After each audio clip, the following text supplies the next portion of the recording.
اولئک یجزون الغرفۃ بما صبروا، اولئک یجزون الغرفۃ بما صبروا ویلقون فیہا تحیۃ وسلاما۔ سارے خوبیوں کو بیان کرنے کے بعد اللہ نے فرمایا یہ وہ لوگ ہیں کون؟ فَأُولَئِكَ يُبَدِّلُ اللَّهُ سَيِّئَاتِهِمْ حسنات، جن کی برائیوں کو اللہ تعالیٰ نیکیوں میں تبدیل کر دے گا۔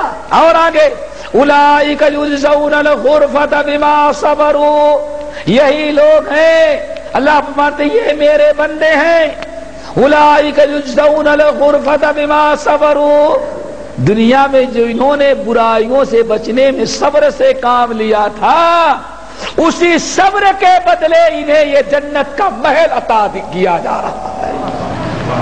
صبر کرو۔ عباد الرحمن کی جو خوبیاں قرآن نے بیان کی ہے سورہ فرقان کے اندر، اس میں ایک خوبی یہ بھی ہے وَإِذَا مَرُّوا بِاللَّغْوِ مَرُّوا كِرَامًا، جب کہیں لغو بیکار گندی چیز اور برائی کی طرف سے گزرتے ہیں تو کھڑے ہو کر کے دیکھتے نہیں بلکہ نگاہیں اپنی نیچے۔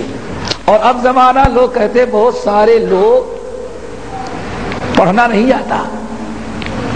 آتا لیکن روز نامچہ پیپر ضرور خریدتے ہیں، وہ پڑھنا نہیں آتا،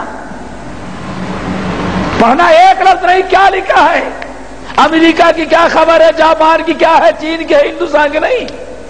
اللہ کہتے ہیں کچھ لوگ ایسے بھی ہیں صبح چائے کے ہوٹل پر آتے ہیں تو اس لیے اس کو اس میں ننگی اور عریاں عورتوں کی تصویریں جو شائع ہوئی صرف وہی دیکھنے کے لیے آتے ہیں۔ اپنے آپ کو بچاؤ۔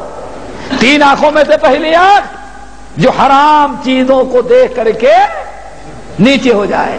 نمبر 2 اللہ وَعَيْنٌ بَكَتْ مِنْ خَشْيَةِ اللَّهِ، وہ آنکھ جو اللہ تعالی کے ڈر سے رو پڑے۔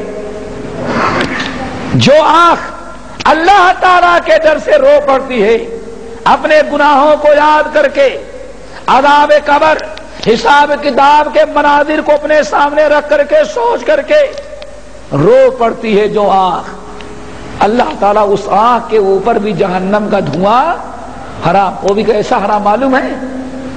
کیسا حرام؟ سنن ترمذی کی روایت ہے، آپ نے ساتھ میں اے لوگوں سن لو، آپ نے ساتھ فرمایا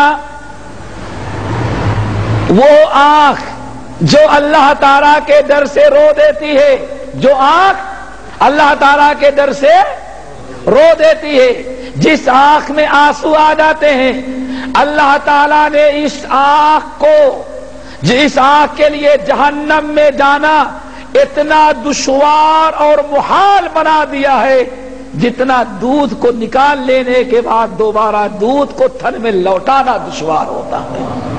میرے بھائیوں رویا کرو، اور کتنا رو، ہمیں حدیث یاد آئی، امام احمد بن حنبل رحمۃ اللہ علیہ نقل کرتے ہیں جو توبہ کے متعلق ہم باتیں بتانا چاہتے ہیں، آپ توبہ اسی وقت کریں گے جب آپ کے دل میں اللہ کا ڈر ہوگا۔ امام احمد بن حنبل رحمۃ اللہ علیہ نقل کرتے ہیں، اور یہ حدیث یاد رکھنے کے لائق ہے۔ حدیث کے راوی ہیں ابو سعید خدری رضی اللہ تعالیٰ عنہ، کہتے ہیں نبی علیہ السلام جمعے کا خطبہ دے رہے تھے، خطبے کی حالت میں آپ نے لوگوں کو مخاطب کیا اور فرمایا یا ایھا الناس ابکوا، یا ایھا الناس ابکوا فإن لم تستطيعوا فتباکوا، اے لوگو اپنے گناہوں کو یاد کر کے رویا کرو، یا ایھا الناس ابکوا، اے لوگو آپ منبر پر تشریف فرما ہیں اور صحابہ کرام کو خطاب کر رہے ہیں اور آپ فرماتے یا ایھا الناس ابکوا، اے لوگوں اپنے گناہوں کو یاد کر کے رویا کرو، عذاب کا تصور کر کے رویا کرو، حشر اور جہنم کا خیال رکھ کر کے اللہ تعالیٰ کے سامنے رویا کرو۔ فَإِن لَّمْ تَسْتَطِيعُوا فَتَبَاكُوا، اگر تمہیں رونا نہیں آتا تو زبردستی رویا کرو، کم سے کم رونے جیسی شکل بناؤ۔ یا ایھا الناس ابکوا، اے لوگوں رویا کرو، اللہ تعالیٰ کا ڈر پیدا کرو، گناہوں کو یاد کرو، عذاب قبر کا تصور کرو، رویا کرو۔ فَإِن لَّمْ تَسْتَطِيعُوا، اگر دل بڑا سخت ہے، رونا نہیں آتا، تو کم سے کم فَتَبَاكُوا، زبردستی رونے جیسی شکل بنایا کرو۔ فَإِنَّ أَهْلَ النَّارِ فِي النَّارِ يَبْكُونَ۔ آج فرمایا کیوں جو دنیا میں نہیں رو رہے اپنے گناہوں کو یاد کر کے، اللہ تعالیٰ کے ڈر، اللہ تعالیٰ کے خوف، عذاب قبر، عذاب نار، عذاب حشر، اپنی کوتاہیوں نافرمانیوں کو یاد کر کے جو دنیا میں نہیں رو رہے تو سن لو، فَإِنَّ أَهْلَ النَّارِ فِي النَّارِ يَبْكُونَ۔ تو قیامت کے دن جہنم میں ڈالے جائیں گے تو جہنمی کہاں روئیں گے؟ جہنم میں کیسے روئیں گے وہ ذرا سنو۔ فَإِنَّ أَهْلَ النَّارِ فِي النَّارِ يَبْكُونَ۔ یقیناً قیامت کیوں کی؟ اس لیے تم کو رونے کا حکم دے رہا ہوں، اور اس لیے کر رہا ہوں رونا نہیں آتا تو زبردستی رو۔ کیوں جو دنیا میں نہیں روتے؟ فَإِنَّ أَهْلَ النَّارِ فِي النَّارِ يَبْكُونَ۔ جہنمی جہنم میں روئیں گے، جو دنیا میں نہ رویا اسے جہنم میں رونا پڑے گا۔ فَتَسِيلُ الدُّمُوعُ فَتَسِيلُ الدُّمُوعُ، اور جب روئے گا تو اس کے پانی کے آنسو بہیں گے۔ کس کے آنسو؟ پانی کے آنسو، پانی کے بہیں گے، یہاں تک کہ فَتَنْقَطِعُ الدُّمُوعُ، روتے روتے جسم کا پانی ختم ہو جائے گا، لیکن لوگوں اس کا رونا ختم نہیں ہوگا۔ اس لیے فَتَسِيلُ الدِّمَاءُ، آپ فرماتے ہیں وہ خون کے آنسو روئے گا، خون جسم کا ختم ہو جائے گا، لیکن اس کا رونا ختم نہیں ہوگا۔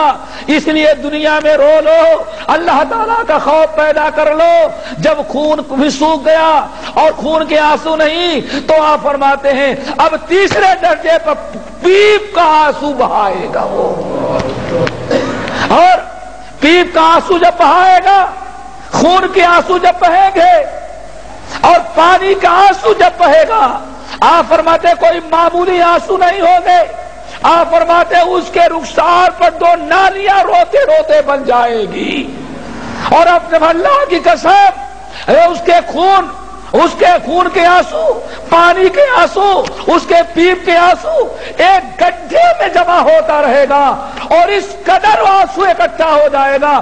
فَلَوْ أَنَّ سُفُنًا أُجْرِيَتْ فِيهَا لَجَرَتْ، اگر کشتی چلائی جائے تو کشتی بھی چل جائے۔ میرے بھائیوں، اسی لیے دنیا میں ہمیں رونے کا حکم دیا گیا، ایک موقع اللہ نے ہمیں عطا کیا ہے کہ اپنے گناہوں کو یاد کر کے رو۔ اسی لیے آپ نے ارشاد فرمایا، سنی ہوگی حدیث، آپ نے ارشاد قیامت کے دن سبعۃ یظلھم اللہ فی ظلہ یوم لا ظل الا ظلہ، 7 قسم کے لوگ ہوں گے جن کو قیامت کے دن اللہ تعالی سایہ نصیب کرے گا۔ 7 قسم کے لوگوں میں سے ایک انسان کون ہوگا؟ بلکہ 2 کو بتا دیتا ہوں۔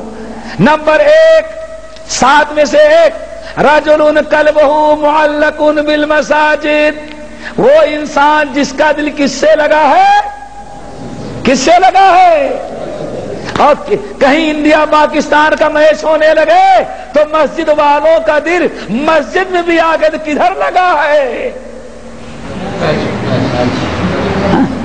نمازیوں کے بھی دل کہاں لگے ہیں؟ میں کیا ذرا بتاؤ، ہمارے دل کہاں کہاں بھٹک رہے ہیں؟ وَرَجُلٌ قَلْبُهُ مُعَلَّقٌ فِي الْمَسَاجِدِ، ایک انسان وہ ہے جس کا دل مسجد سے۔ میرے بھائیوں، مسجد سے دل لگاؤ، مسجدیں آباد کرو، صرف رمضان تک مسجدوں کو آباد نہ کرو،